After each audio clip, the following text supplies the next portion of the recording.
Hello दोस्तों, कैसे हैं आप। आशा करता हूं कि आप अच्छे होंगे और जहां तक एग्ज़ाम्स की बात है आपके पेपर्स अच्छे ही जा रहे होंगे, ऐसा मेरा अनुमान है। तो आज मैं इस वीडियो में आपके लिए लेकर आया हूं केमिस्ट्री के इन 6 चैप्टर्स के कुछ चुनिंदा एमसीक्यूज़। ज़रूर देखिएगा, आपके लिए यूज़फुल साबित होंगे। तो चलिए शुरू करते हैं पहले क्वेश्चन से। तो फ्रेंड्स, पहला क्वेश्चन है the van't Hoff factor I accounts for. First option है degree of solubilization of a solute, B is the extent of dissociation of a solute, third is the extent of dissolution of a solute and D is the degree of decomposition of solute। तो दोस्तों, हमें पता है कि solute के dissociation को major करता है वेंट ऑफ फैक्टर। हमें पता है कि जो आई होता है वो होता है 1+n-1 अल्फ़ा, राइट। तो जितना ज़्यादा अल्फ़ा होगा उतना ज़्यादा ही आई भी होगा, राइट। तो इस फर्स्ट क्वेश्चन का सही आंसर बनेगा आपका B, the extent of dissociation of solute. तो फ्रेंड्स, दूसरा क्वेश्चन आपकी स्क्रीन पर आ चुका है the molar elevation constant depends upon the nature of solute, nature of solvent, vapour pressure of the solution और एंथैल्पी चेंज। तो फ्रेंड्स, हमें पता है जो मोलर एलिवेशन कांस्टेंट होता है वो किसी भी सॉल्वेंट का इंट्रिंसिक या पर्टिकुलर इंडिविजुअल कैरेक्टरिस्टिक होता है, राइट। वो किसी सॉल्यूट पे डिपेंड नहीं करता है, वो सॉल्वेंट का एक अपना कांस्टेंट होता है। इसलिए इसका राइट ऑप्शन बनेगा B, the nature of solvent. So friends, third question है which has the lowest boiling point at 1 atmospheric pressure. A 0.1 molar KCl, B 0.1 molar urea, C 0.1 molar CaCl2, D 0.1 molar AlCl3। तो friends, इसमें ना हमें van't Hoff factor का concept लगाना पड़ेगा, right. तो हमें पता है कि KCl का वेंट ऑफ फैक्टर 2 होगा, यूरिया का 1 होगा, CaCl2 का 3 होगा और AlCl3 का 4 होगा। तो जिसका वेंट ऑफ फैक्टर जितना ज़्यादा होता है उसका एलिवेशन ऑफ बॉइलिंग पॉइंट उतना ज़्यादा होगा, राइट। तो इनमें सबसे ज़्यादा बॉइलिंग पॉइंट होगा आपका AlCl3 का और सबसे कम बॉइलिंग पॉइंट होगा आपका यूरिया का, जिसका वेंट ऑफ फैक्टर 1 है। तो सही आंसर बना बी, 0.1 मोलर यूरिया। तो फ्रेंड्स, नेक्स्ट क्वेश्चन है the osmotic pressure of a solution is 0.0821 atmosphere at a temperature of 300 kelvin, the concentration in moles per litre will be. तो friends, अब हमें इसमें pi is equal to CRT वाला जो osmotic pressure का formula होता है वो यूज़ करना है। तो जैसे ही हम उसमें पाई की वैल्यू, आर की वैल्यू और टी की वैल्यू सब्स्टिट्यूट करेंगे जो हमें क्वेश्चन में दी हुई है, तो हमारे पास सी की वैल्यू 0.3 टाइम्स 10⁻⁻2 निकल के आएगी। So the right option to this question is C. तो फ्रेंड्स, पांचवा क्वेश्चन आ गया हमारी स्क्रीन पर how many chloride ions are surrounding the sodium ion in the sodium chloride crystal. तो फ्रेंड्स, हमें पता है जो NaCl का स्ट्रक्चर होता है उसमें क्लोराइड आयंस जो होते हैं वो FCC ऑक्यूपाई करते हैं और जो सोडियम आयंस होते हैं वो हमारे ऑक्टाहेड्रल वॉइड्स को ऑक्यूपाई करते हैं। और एक यूनिट सेल में दोनों के 4 एटम होते हैं और कोऑर्डिनेशन नंबर 6 होता है। तो पाँचवें वाले का आंसर आपका बनेगा C, 6। तो फ्रेंड्स, आगे आ गया हमारा 6th question in the NaCl structure. अब हमें इसने टेट्राहेड्रल और ऑक्टाहेड्रल साइड्स के बारे में पूछा है कि कौन सी ऑक्यूपाई की जाती हैं। तो जस्ट मैंने अभी बताया आपको, जो सोडियम आयंस होते हैं Na+ आयंस वो ऑक्टाहेड्रल साइड्स को ऑक्यूपाई करते हैं। तो सीधा सा डायरेक्ट आंसर इसका बन जाएगा B, only octahedral sites are occupied. और वो कौन ऑक्यूपाई करते हैं? सोडियम आयंस करते हैं, Na+ आयंस। तो नेक्स्ट क्वेश्चन आ गया है alkali halides don't show the Frenkel defect because. अब फ्रेंड्स, हमें पता है कि हमारी NCERT में डायरेक्ट लाइन टू लाइन दिया हुआ है कि फ्रैंकल डिफेक्ट शो करने के लिए साइज़ डिफरेंस काफ़ी होना चाहिए, राइट। लेकिन एल्कली हैलाइड्स में कैटायंस और एनायंस का साइज़ लगभग बराबर ही होता है, इस वजह से वो फ्रैंकल डिफेक्ट शो नहीं करते हैं। तो इसका राइट ऑप्शन बनेगा A, cations and anions have almost equal size. अगला क्वेश्चन आ रहा है हमारी स्क्रीन पर the fraction of the total volume occupied by the atoms present in a simple cube is. अब हमें इसमें पैकिंग एफिशिएंसी के बारे में बताना है, राइट। तो हमने NCERT में डायरेक्ट दी हुई वैल्यूज़ को याद कर लेना है। इसका आंसर होता है π/6 या 52%। तो 8th का आंसर बनेगा B, π/6। So the next question is which of the following is not an example of ideal solution. अब हमें फ्रेंड्स पता है कि आइडियल सॉल्यूशन वो होता है जो रेवल्स लॉ को फॉलो करता है। अब इनमें से जो बेंजीन और टोल्यूइन है, जो N-हेक्सिन और N-हेप्टेन है और जो इथाइल ब्रोमाइड और इथाइल क्लोराइड का मिक्सचर है, ये रेवल्स लॉ को फॉलो करते हैं। लेकिन जो इथाइल अल्कोहल और वाटर है, इनमें बॉन्डिंग होने के कारण ये डेविएशन शो करते हैं। तो they don't form an ideal mixture. So the right option is C. So 10वां क्वेश्चन आ रहा है, which of the following cannot form an azeotrope. अब फ्रेंड्स जो एजियोट्रोप होता है वो कौन शो करता है, जो रेवोल्ट्स लॉ से डेविएशन शो करता है। तो हमें मैंने अभी 9th क्वेश्चन में बताया आपको, जो बेंजीन और टोलुइन होता है वो आइडियल मिक्सचर फॉर्म करते हैं, right. So they cannot form an azeotrope. बाकी जो भी ऊपर की तीनों मिक्सचर हैं they do form an azeotrope. So the right option to the 10th question is D, benzene plus toluene. तो फ्रेंड्स अगला क्वेश्चन आ रहा है, which among the following statements is correct. तो फ्रेंड्स अब ये डायरेक्ट थ्योरी बेस्ड क्वेश्चन है। जो फेरी मैग्नेटिक सब्सटेंसेज होते हैं वो हीट करने पर अपना फेरी मैग्नेटिज्म लूज कर देते हैं। So the right option to this question is D. तो अगला क्वेश्चन आ रहा है, consider 100 ml of 0.3 molar solution formed by dissolving 3.33 gram of HCl2 in water, then what is the molar mass of the element X। तो friends अब इसमें हम molarity का फॉर्मूला यूज़ करेंगे। Molarity is equals to number of moles divided by volume of solution in litres. तो molarity हमें 0.3 दे रखी है और वॉल्यूम दे रखी है हमें 100 ml। तो जैसे ही हम इसको पुट करेंगे हमारे नंबर ऑफ मोल्स निकल के आएंगे 0.03। अब जब हम उससे दिए हुए वेट को डिवाइड कर देंगे तो हमारा मोलर मास निकल के आ जाएगा 111 ग्राम। और जब हम उसको HCl2 के वेट के बराबर करेंगे तो X का मास निकल के आ जाएगा 40 gram. So the right option to this question is C, 40 gram. अगला क्वेश्चन आ रहा है, the total pressure of a gas mixture is the sum of individual pressures, which law is reflected in this statement. अब ये theory based question है, हम 9 से पढ़ते हुए आ रहे हैं। इसको हम Dalton's law of partial pressures बोलते हैं। So the right option is C, Dalton's law. तो फ्रेंड्स अगला क्वेश्चन आ रहा है, which of the following tend to be volatile liquids और soft solids at the room temperature and pressure. तो ये हमारे एनसीईआरटी के पेज 5 पर 3rd पैराग्राफ पर दे रखा है, हाइड्रोजन बॉन्डेड मॉलिक्यूलर सॉलिड्स की डेफिनेशन में। सो the right option is D. तो अब अगला क्वेश्चन आ रहा है, arrange the given types of arrangement in terms of decreasing packing efficiency. अब ये भी एनसीईआरटी का डायरेक्ट क्वेश्चन है। हमें पता है कि सिंपल क्यूबिक में एफिशिएंसी कितनी होती है, 52.4%, सीसीपी में होती है 74% और बीसीसी में होती है 68%। सो द राइट ऑप्शन बनेगा 15 का C, HCP then BCC then simple cubic. अब दोस्तों अगला क्वेश्चन आ रहा है, which of the following best describe the difficulty in breathing as one climbs to higher altitudes. अब फ्रेंड्स हमें पता है कि हेनरीज लॉ बोलता है कि जब प्रेशर बढ़ता है तो सॉल्युबिलिटी भी बढ़ती है। अब हाई ऑल्टीट्यूड्स में प्रेशर कम होता है तो ऑक्सीजन की सॉल्युबिलिटी भी कम हो जाती है, इसीलिए हमें ब्रीदिंग में डिफिकल्टी होती है। तो इसका सही ऑप्शन बनेगा ए, हेनरीज लॉ। अब अगला क्वेश्चन आ रहा है इनऑर्गेनिक केमिस्ट्री का, what happens to the size of the atoms of elements of P block as we move from left to right in the same period.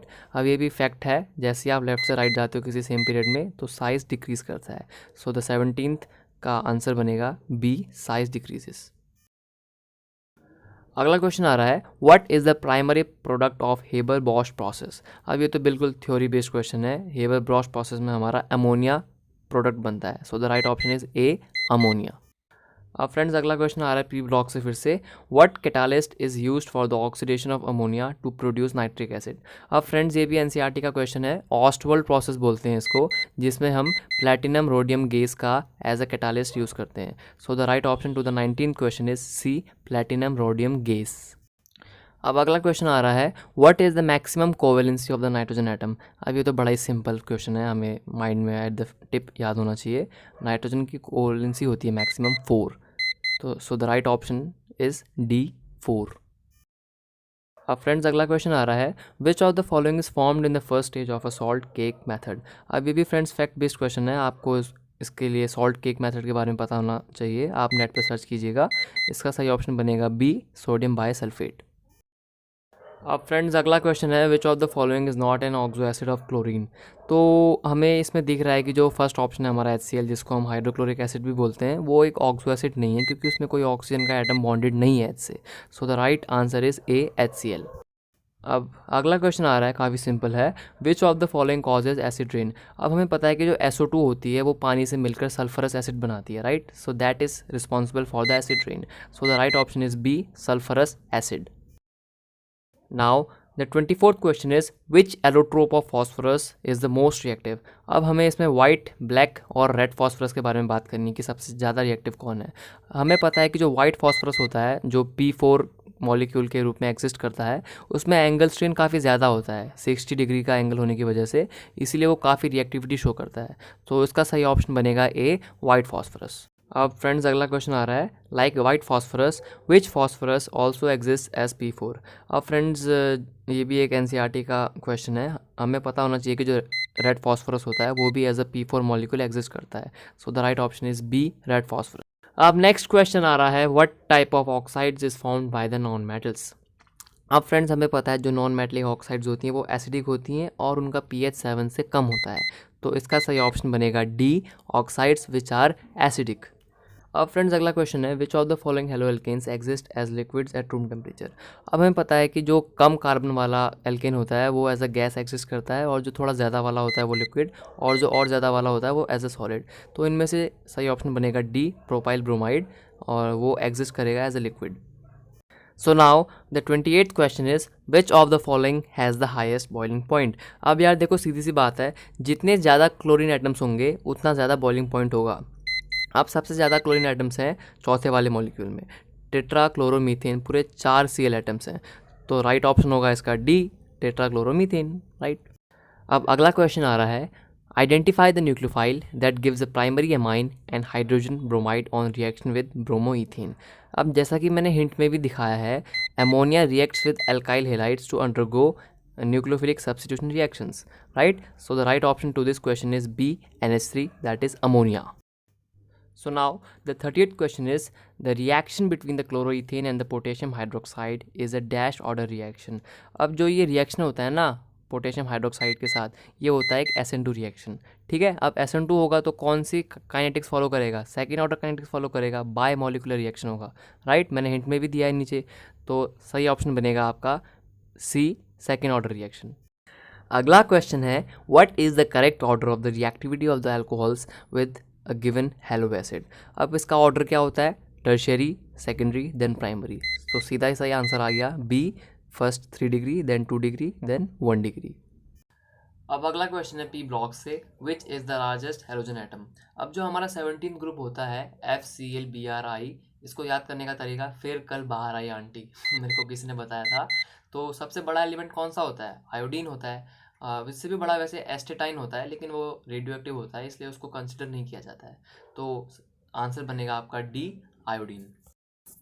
So the next question is, if X and Y are the carbon halogen bond enthalpies in the chloroethane and bromoethane respectively, what is the relationship between X and Y। अब देखिए दोस्तों, पहले वाले में chloroethane में chlorine bonding कर रहा है और ब्रोमोइथेन में ब्रोमीन बॉन्डिंग कर रहा है। अब किसकी ज़्यादा बॉन्डिंग स्ट्रॉन्ग रहती है, क्लोरीन की रहती है, तो एंथैल्पी किसकी ज़्यादा होगी, क्लोरोइथेन की ज़्यादा होगी। तो X is greater than Y, यानी ए ऑप्शन इज करेक्ट। अब अगला बड़ा ही सिंपल क्वेश्चन है, which one of the following elements forms an acidic oxide. यार क्या क्वेश्चन है, मतलब नॉन मेटलिक ऑक्साइड एसिडिक होती है, इनमें से नॉन मेटल कौन है, फॉस्फोरस है। तो आंसर क्या बना, सी, पी, यानी फॉस्फोरस। चलिए अब बढ़ते हैं अगले क्वेश्चन की तरफ, नॉमेनक्लेचर से। What is the IUPAC name of the following compound. अब आपको कंपाउंड दे रखा है, इसमें आप देख सकते हैं पेरेंट चेन 4 कार्बन एटम्स की है और बीच में एक डबल बॉन्ड भी आ रहा है। तो रूल्स लगाने के बाद आपका आंसर निकल के आएगा 1 ब्रोमो ब्यूटूइन, यानी सी। अगला क्वेश्चन भी नॉमेनक्लेचर पर बेस्ड है, आपको इस दिए हुए कंपाउंड का आईयूपैक नेम बताना है। साइक्लो कंपाउंड है ये। तो अगर आपकी ग्रिप अच्छी है आईयूपैक रूल्स में तो आप इसको बड़ी आसानी से अटेम्प्ट कर लोगे। इसका सही आंसर निकल के आएगा ऑप्शन नंबर बी, 2 क्लोरो 1 फ्लोरो साइक्लोब्यूटवनिन। तो फ्रेंड्स अगर आप ये वीडियो अभी तक वॉच कर रहे हो तो इससे आपकी सिंसेरिटी झलकती है, और प्लीज़ चैनल को सब्सक्राइब कर देना, हमें भी मोटिवेशन मिलता है, ठीक है। वीडियो को लाइक कर देना और काफ़ी शेयर करना। अब इसी के साथ बढ़ते हैं अगले क्वेश्चन पर। अब अगला क्वेश्चन आ रहा है, how many isomers does C5H11Br have. अब आपको अपनी नोटबुक पर इसके आइसोमर्स बनाने पड़ेंगे हिट एंड ट्रायल मेथड से, और जब आप ऐसा करोगे तो आपके आइसोमर्स निकल के आएंगे 8। So the right option is C. अब अगले क्वेश्चन की बात करते हैं, which of the following is not a vinylic alcohol. अब विनाइलिक एल्कोहल में क्या होता है कि किसी डबल बॉन्डेड कार्बन एटम से OH ग्रुप अटैच होता है। तो अगर आप सी ऑप्शन में देखो तो उसमें जो OH ग्रुप है वो डबल बॉन्डेड कार्बन से नहीं अटैच है, तो इसका सही आंसर बनेगा सी। अब अगला क्वेश्चन है, glycerol is a dash alcohol. अब यार देखो सीधा सा क्वेश्चन है, ग्लिसरॉल क्या होता है, प्रोपेन 1 2 3 ट्रायॉल, 3 OH ग्रुप लगे हुए हैं, मतलब it is a trihydric alcohol. तो इसका सही ऑप्शन बनेगा आपका सी, ट्राईहाइड्रिक एल्कोहल। अब आगे बढ़ते हैं अगले क्वेश्चन पर, how many lone pairs of the electrons does oxygen atom have in methanol. अब बड़ा ही सिंपल क्वेश्चन है, किसी भी OH ग्रुप वाले कंपाउंड में ऑक्सीजन पे कितने लोन पेयर होते हैं? 2 लोन पेयर होते हैं। So the right option is C2। अब अगला क्वेश्चन है, the compound with the formula C2H2 whole twice is a. अब दोस्तों होता क्या है, एक्चुअल में तो ऐसे स्ट्रक्चर वाले, ऐसे फार्मूले वाले जो कंपाउंड होते हैं वो जनरली ग्लूकोज या मोनोसैक्राइड्स वगैरह होते हैं, लेकिन ये एक एक्सेप्शन होती है जिसमें एसिटिक एसिड जो होता है वो इस फार्मूले में सही बैठता है। और एसिटिक एसिड क्या होता है? कार्बोक्सिलिक एसिड होता है। तो इसका सही ऑप्शन बनेगा आपका B, कार्बोक्सिलिक एसिड। अब अगला क्वेश्चन है, identify the correct formula for the carbohydrate rhamnose. अब इसका भी NCERT में फार्मूला दिया हुआ है, जो बायोमोलिक्यूल चैप्टर उसके फर्स्ट पेज पर। इसका फार्मूला होता है C6H12O5, यानी B ऑप्शन इज करेक्ट। अब अगला क्वेश्चन है, isopropyl alcohol is obtain bye reacting which of the following alkenes with the concentrated H2SO4 followed by boiling with H2O। अब सीधी सी बात है, जब आप प्रोपाइलिन को हीट करोगे H2SO4 के साथ तो आपको isopropyl alcohol as a product मिल जाएगी। तो 43rd क्वेश्चन का राइट आंसर होगा B, प्रोपाइलिन। अब अगला क्वेश्चन भी NCERT थ्योरी बेस्ड है, alkenes convert into alcohols by. सीधा सा आंसर इसका B बन जाएगा, hydration of alkene by alkaline KMNO4। उनका हाइड्रेशन हो जाता है और OH ग्रुप अटैच हो जाता है। So the right option is B। अगला क्वेश्चन है, which of the following compound is oxidize to prepare methyl ethyl ketone. अब मिथाइल इथाइल कीटोन होता है आपका ब्यूटेन टू ओन, राइट। तो अब आप जब ब्यूटेन टू ओल को ऑक्सीडाइज करोगे तो आपको ब्यूटेन टू ओन मिलेगा, यानी methyl ethyl ketone. So the right option is C, 2-butanol या butane two all. So students, I am sure you must have like this video. और हम आपको बता दें कि ऐसे ही पैटर्न पर बेस्ड और वीडियोस भी हम अपलोड करेंगे।